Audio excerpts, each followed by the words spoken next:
car air conditioning systems in the USA, the gold mines of South Africa, unscrupulous international businessmen, a huge ozone hole over Antarctica. The connection? A global illegal trade in ozone-depleting substances, with Singapore as one of the major hubs.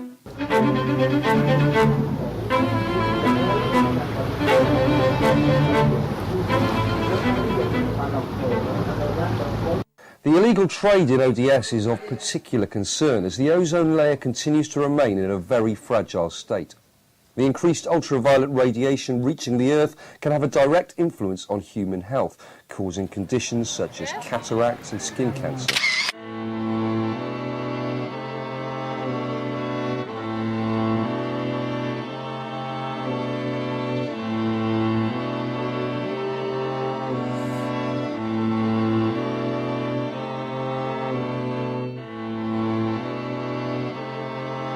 The ozone hole that formed over Antarctica in 2003 was the largest ever recorded in August.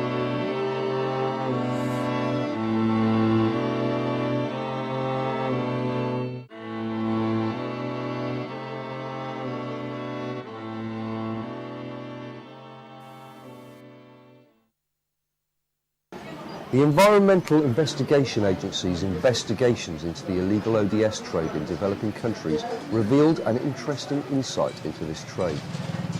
Some of the material we observed being illegally traded was produced in the European Union.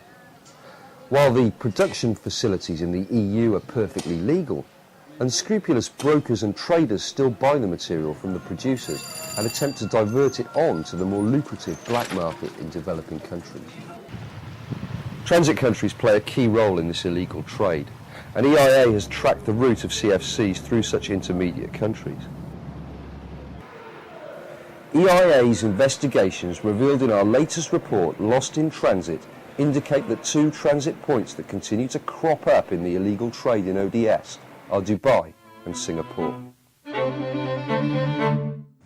EIA's come to Singapore to investigate the role that transit countries such as Singapore play in the illegal trade in CFCs. Now, the way we investigated this trade is by setting ourselves up as a broker, as a trade broker company. And we approached several companies in Singapore asking them for a shipment of R12 to be exported to a country which it's not permitted to enter. Let's say if I ship to you, whatever you want to arrange, whatever you want to put, I will know already. Alright? Right. So, yeah, so there's a way around it. Yeah? I mean, do you have to check for Vietnam and Indonesia as well? Do they have to have paper? Indonesia we cannot go in. Yeah? But when we ship to them, it's up to them what they want to do. Okay. We will send it to the forwarder, and they have the forwarder, and the forwarder will have the contact with their own custom, and they can do what they want. Okay. The details of this were explained to us after the meeting. Could I speak to Judy Leo, please? Judy Leo? Thank you. They got a problem to move in the shelf. Yeah. It's been controlled. Exactly. Unless they have a permit to go in. Yeah. And it may be difficult because of a quota system. Okay. Well, since this is the case, I also cannot help them. They have to help themselves, you see. Okay. If they know what to do, if they have a good connection with the customer, we don't care. We just move in our products, you see. We visited another company called Megatech, whose managing director, Richard Goh, explained how they could avoid the licensing requirements of transshipment through Singapore. The R12 is being banned here now. In Singapore? Yeah, we cannot import that. But probably we can do a transshipment. Yeah.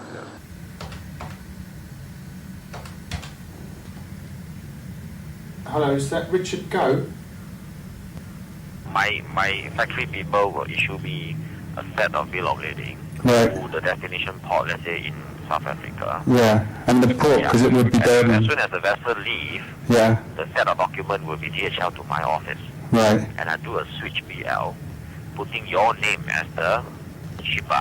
Okay. And then putting, if you want me to put your local recipients, the consignee name in South Africa. I'll put it in for you as well. Right. Oh, that sounds good. So that your buyer side receive the documents all as if that you are the one who shipped everything for them.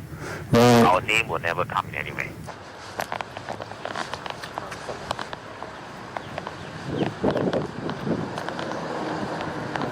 During a tour of the warehouse of Sing Sui B Enterprise, EIA investigators were told that this company exports large quantity of CFC-12 in small disposable cans to the United States.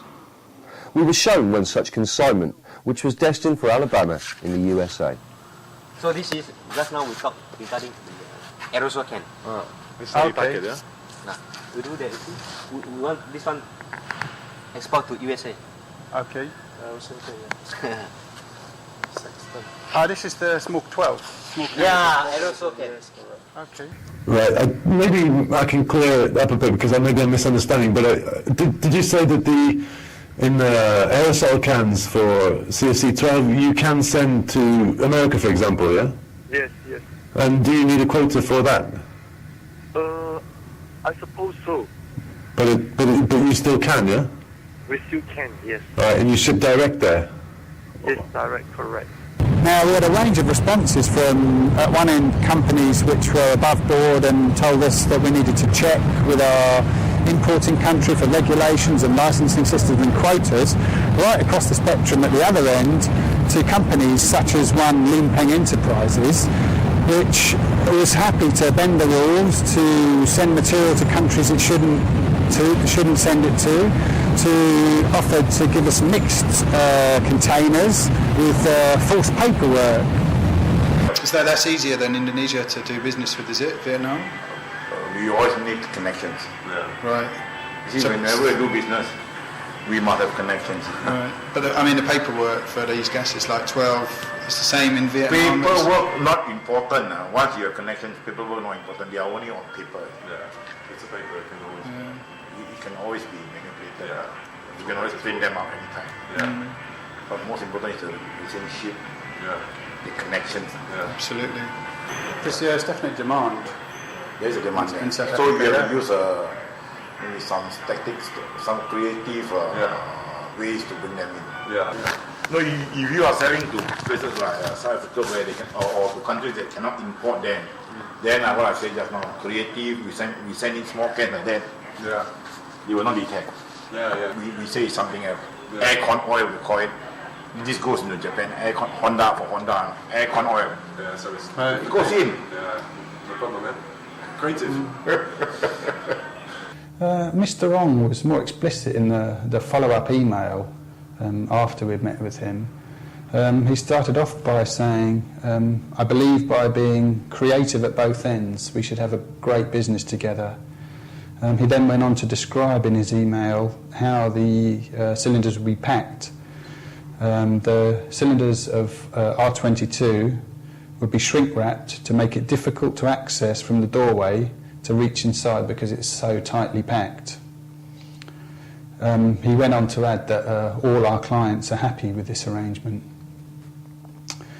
Further on, he says that the shipment would be declared as 1,100 cylinders of refrigerants on the bill of lading, and a separate invoice would be provided for clearance of customs indicating R22 refrigerants, thereby misdeclaring the shipment. Lim Peng also revealed the involvement of this company in a scam involving 3 continents, demonstrating that the involvement of such companies goes beyond the island state. Mr. Ong informed our front company of his involvement in a CFC smuggling operation centred around the gold mines of South Africa. You see, usually for the South African mines, they will smuggle from Zawi, from those nearby, smuggling and bring it to South Africa. Yeah. That's how we get our use. Ourselves. We tell our people to exchange. Yeah. Because the diamond mines and the underground mines, each compressor have about maybe 8 to 9 tons each time. And the trick in South Africa is this. I'll tell you the secret. You see, they will start to use, we'll tell them, okay, you go and get a smuggled ourselves. We take over the used one. So long as it's used, we take over. Once it's used, it's confirmed used, we take over. And you buy from them at they say $4 to $6, $4 per kilo. $4 per kilo. And they are buying the other one at a cheaper price, about $2, $3 plus. Oh, so they replace? They replace the new one and give us old ones. Okay. So send our ISO tanks to extract. Right. Over the last couple of years, the National Ozone Unit in South Africa has been inundated with requests to export used CFCs to the United States. Now, the great majority of these requests come from gold mines in Carltonville, which is just west of Johannesburg. There was a particular application to export used CFCs of 14,250 kilograms.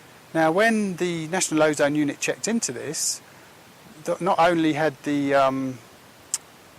mine not heard of the exporting company, also they hadn't taken any of the CFCs from the refrigeration plant.